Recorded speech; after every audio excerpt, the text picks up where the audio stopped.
Welcome to our city. I'm Alonzo Jones, sitting in Mayor Chris Bowich. And here's what's going on this week around our city.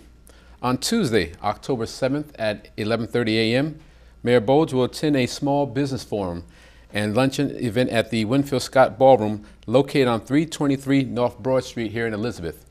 The forum will discuss the challenges and opportunities facing small business owners, access to capital, technical assistance, product development, and relationship management. For more information, call 973-643-8800, extension 18.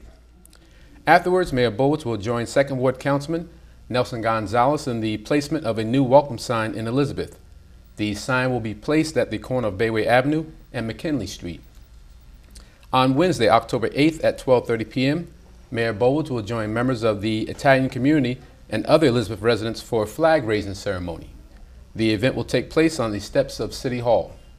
On Friday, October 10th at 8 a.m., Future City Incorporated will welcome school science students for a day of environmental education at the 5th annual Estuary Day event. The event will be held at the Elizabeth Marina located on Front Street. We will talk more about Estuary Day on today's show. On Saturday, October 11th at 7 p.m., Mayor Bowich will join and attend the Holy Rosary St. Michael's Church World Youth Day event. The event will feature poetry and dance performances by Gifted City Youth and a special presentation of their summer trip to Australia. It will take place at the Holy Rosary St. Michael's Parish Hall located at 899 East Jersey Street in Elizabeth. For more information, contact Felicia Das Roches at 908-259-1491 or 908-531-6653. Afterwards, Mayor Bowich will attend the 2008 celebration of the Indian Culture Society of New Jersey at the Dunn Sports Center located on 600 Pearl Street in Elizabeth. The Indian Culture Society of New Jersey is the largest nonprofit organization committed to enhancing the Indian culture, arts, and heritage in the New Jersey and New York area. For more information, call 908-377-3240. On Sunday, October 12th at 1 p.m., Mayor Bowich will join the Board of Patriotic Cubans for a celebration commemorating Grito de Ayala, a historic speech that began the First War of Cuban Independence on October 10th, 1868. The event will feature food and entertainment and will take place at the Cuban Club located on 9-13 Morrell Street in Elizabeth. For more information, call 908-352-1074. Afterwards, Mayor Bowich will join members of the Sons of Peterstown Sports Club in this year's Christopher Columbus Day celebration. The event will be attended by residents, family, and friends, as well as members representing other community organizations, and will take place at the Peterstown Community Center located on Palmer Street in Elizabeth. If you need more information concerning this or any other events this week, please call the Public Information Office at 908-820-4124. Joining me today to discuss Estuary Day is Lisa Barron, Project Manager for the U.S. Army Corps of Engineers. Welcome, Lisa. Thank you very much. And also John Dobashevitz, a Future City Incorporated Trustee and Assistant Professor at Keene University. Welcome, John. Thank you, Alonzo. So I'm quite sure many people at home saying, estuary, what is estuary? So John, what is an estuary? Estuaries are partially enclosed bodies of water that are places where fresh water from the land, from rivers and streams, meet water from the ocean. So they generally have two defining characteristics. Since ocean water is salty and water from the land is fresh, they have mixed saltiness or salinity. So that provides a unique environment for many organisms. In addition, they are influenced by the tides. So water will go up and down as a result of the tides, either once a day or twice a day, depending on where the estuary is. And that also, again, creates a unique environment for organisms. It's important to note that 17% of the U.S. land is in coastal areas, and that includes estuaries, and that half our population currently lives either in an estuary or in some kind of coastal environment. And that number is obviously increasing each year. Now, what is the National Estuary Program?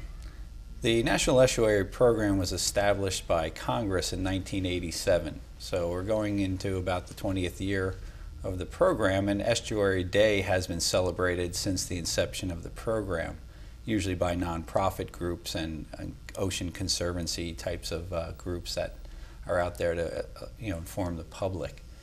Their primary mission really is to improve the water quality of estuaries of national significance. So they're managed by the Department of the Environmental Protection Agency, and they have 4 focus areas. The first being to improve water quality, but the second also to use science for decision making, and also to add to public awareness. And they also emphasize collaboration. So organizations like the U.S. Army Corps of Engineers working with other partners is an important part of their mission. And what I'm particularly impressed with is that they take on a watershed focus with the understanding that you can't keep the water clean without keeping the area surrounding the water clean, which means every area, because every area on the planet ultimately leads to the ocean. Now, Lisa, why is it important nationally, regionally, and to our city, Elizabeth? Well, National Estuary Program, as John said, was formed in 88 and in 87, and in 88 they actually put together a harbor estuary program, which was a result of that. And the HEP, we call it, is a group of organizations and agencies that work together to protect and restore the New York, New Jersey harbor.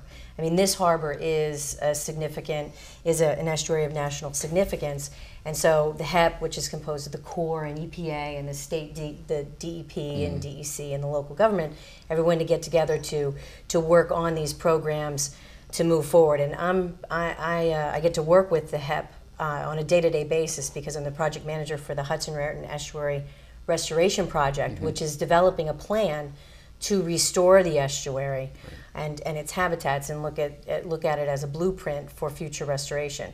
And so it's not only important to restore the harbor, but also this is an estuary that's in the port. We have the Port of New York and New Jersey, and so it's really important that they coexist, and this is obviously of national and regional significance, and even to Elizabeth, having the port here and having it be thriving and bringing in the goods that it does as the economic engine for the region. Okay. Now, John, can you describe the Elizabeth River, Arthur Kill, in terms of how it relates to an estuary? Certainly. The word kill comes from the Dutch for a river body or a water body that separates 2 land areas. So, let's keep that in mind, that the Arthur Kill actually contains water, and the Elizabeth River first enters the Arthur Kill. The salinity in the Arthur Kill is mixed. It's about half of the saltiness that's in the ocean, because fresh water from the Elizabeth River and from other rivers in the harbor estuary complex are feeding into it. Ultimately, that water passes between New York and New Jersey out into Raritan Bay, and then past Sandy Hook, and that's where the ocean and all its activity starts to mix the water, add salinity, cause the tides to go up and down. So each day in the Elizabeth River, especially near the marina and the Matano Park section of the town, the water, if you sat there all day, would go up in the river and then go down as the tides would come in and out. Okay.